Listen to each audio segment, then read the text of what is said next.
It looks as though Trump is on the F around and find out tour. The leaders of Canada and Mexico decided to F around, and now Trump is going to be giving them exactly what he promised: 25% tariffs across the board and 10% tariffs on energy. We'll be announcing the tariffs on Canada and Mexico for a number of reasons.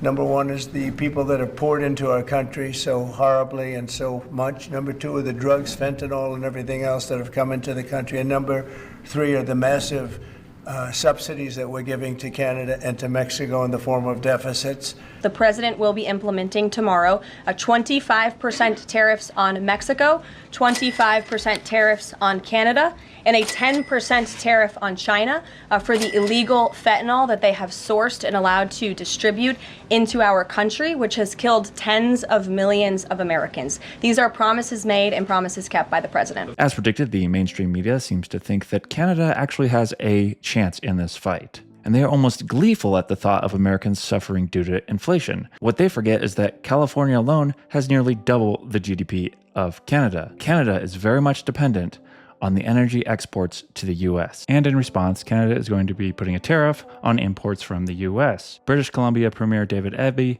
added some flavor to his response by asking that his constituents no longer purchase alcohol from red states in the US. For our first of many steps, effective today, I have directed BC liquor sales to immediately stop buying American liquor from red states. Liquor store employees will be removing the most popular of these brands from government store shelves.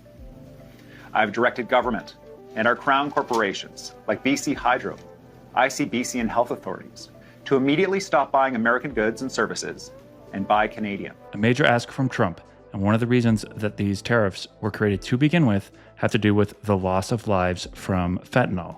Nearly 100,000 people a year in the US die from fentanyl overdose. There are 10 known gang operations that are producing fentanyl in Canada. I understand President Trump is concerned about fentanyl in the United States.